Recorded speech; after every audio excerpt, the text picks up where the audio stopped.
Welcome back to another episode of Bangerz and Mash, and this week we're doing Tony Hawk Pro Skater 5.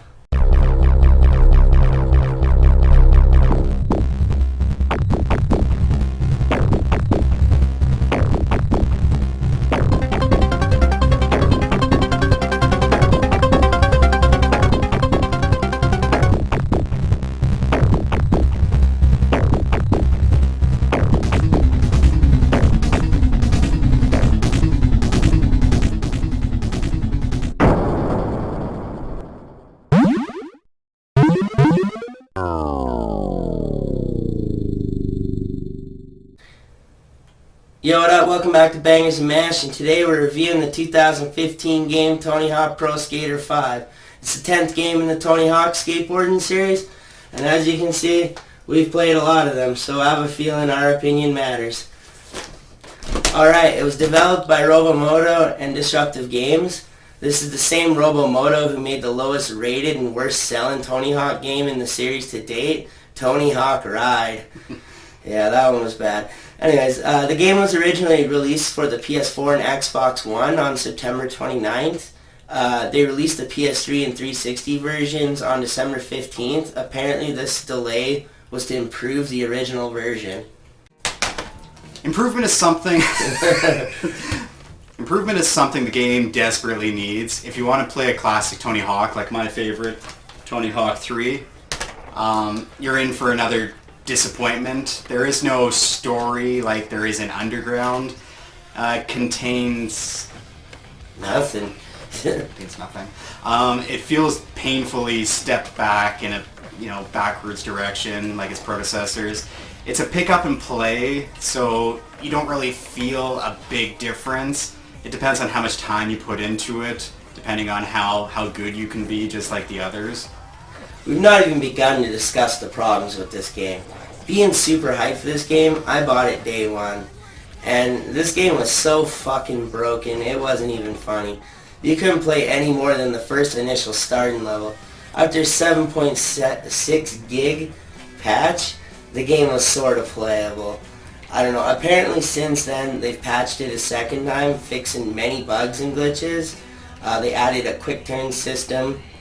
They changed the balance meter, which I never really noticed until someone told me they changed it.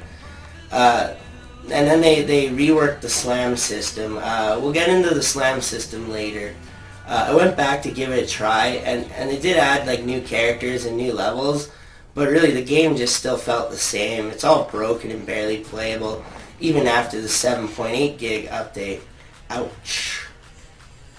So one thing we noticed right off the hop was the decision to go cell shading. It's not as noticeable as say a game called like Borderlands, but it was a weird choice to randomly include. However, it's not a breaking point. Visually, it could turn some people off. The graphics didn't feel next gen in any way. They kept boasting. So visually, the game was just bland. It just brings up the environment. It's small in comparison to games like Skate. The levels were small, in some cases, like just rehashed ideas of the originals.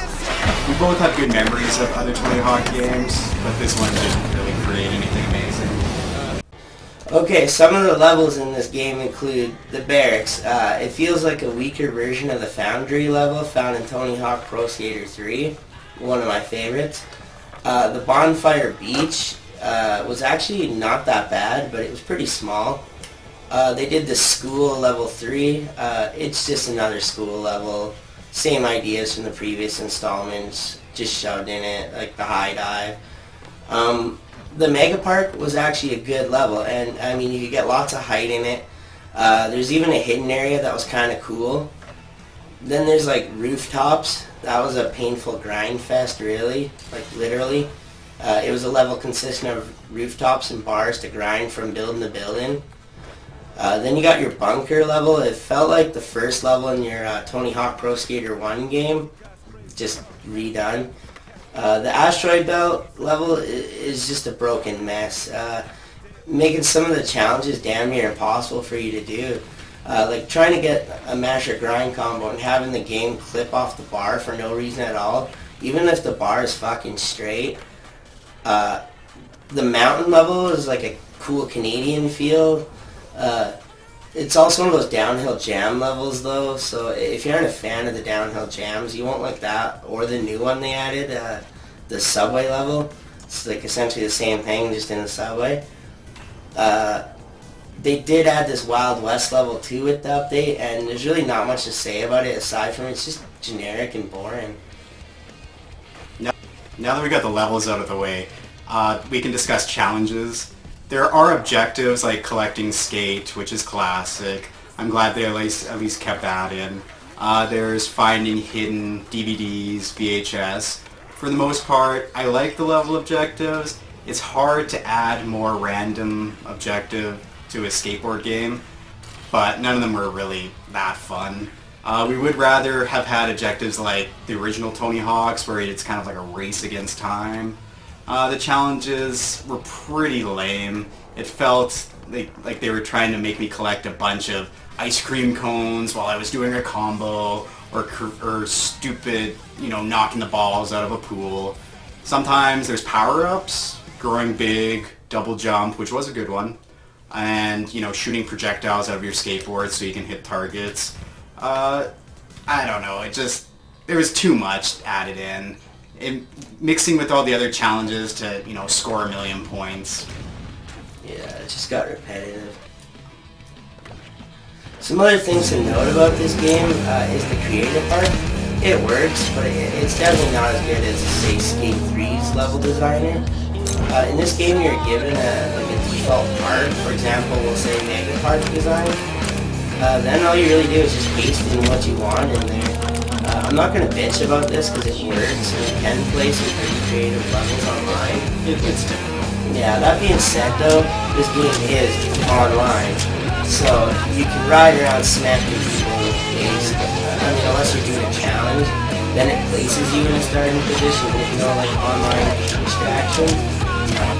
We found that when you would load a challenge though, it was pretty fucking painful. They used to load you into a position in the park. You'd skate around for like 3 seconds, and then it would load you again, starting you off at the challenge start, in a totally different spot on the map. It was really like amateur. The interface was broken. They didn't even let you switch to another park without going back to the main menu, and I remember being able to do that in the old Tony Hawk, so that was kind of a step backwards. I have noticed though, since the updates, going back and playing them, they did fix some of these fuck-ups, making it a little more seamless, but,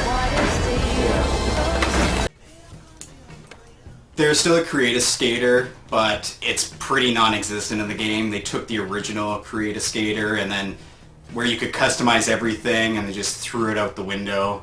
Instead, you just pick a skater. You can kind of, you can turn Tony Hawk into Peter Pan. As you progress, you can earn some in-game currency. You can make it so your guy's wearing like a bucket on his head or skating as a robot. There were some other characters in the game that really just didn't fit. They were, Lil Wayne, King Graham, the Tony Hawk, or the Teenage Mutant Ninja Turtle in Tony Hawk, and Tyler the Creator. The leveling up system in the game was a little bit weak. It didn't feel like the original Tony Hawk games where you can collect stat points in the game. You had to complete challenges to finally unlock stat points to put into your characters. It's a decent upgrade system, but it's just not as satisfying. The actual skateboarding, however, in this game, it can be fun to play. They did add the new slam system I was mentioning. It would allow you to basically drill your character to the ground instead of just like eating shit at an angle. I mean, it was good for if you're coming off a ramp at a weird angle, but most of the time it would just kind of screw you over because it was the same button as the grind. So instead of trying to land on your bar, you would just end up slamming to the ground, and it was frustrating because in the middle of a combo it would ruin it by giving you this slam. They did change it so you had to double tap triangle, but we still found the issue of slamming instead of grinding. There's also a few other problems with like the physics in this game. You'll tap a ledge and you'll just fall off your board. or like your character will just flip into the ground and start steering all like a madman. Sometimes you'll just, like, if you have a little bit of momentum, you'll hit something, and you'll just go flying 50 feet in the air all ragdoll. So it looked pretty bad at times. We won't get into the sound much. You know, it's a skateboard game, the sound effects were good. It all sounded right. The soundtrack was, you know, mediocre. It doesn't have any of the charm of the originals, but it still has that punk pop feel. All that being said, though, I mean, what do you rate Tony Hawk Pro Skater 5? Like, the pros would be you can pick it up and pull off almost all the same moves that you did in the past. The con would be there's a terrible frame rate issue in most of the levels. I'd give it an initial 5 out of 10, and then for replay, it's about a 4 out of 10. It's a good game, but I wouldn't really go back to it like the others. What do you think?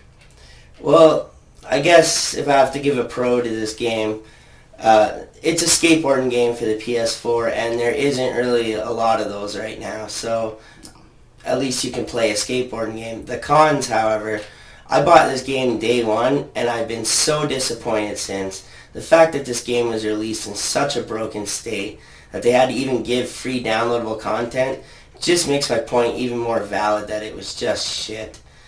My initial review would be 2.5 out of 10. Save your money.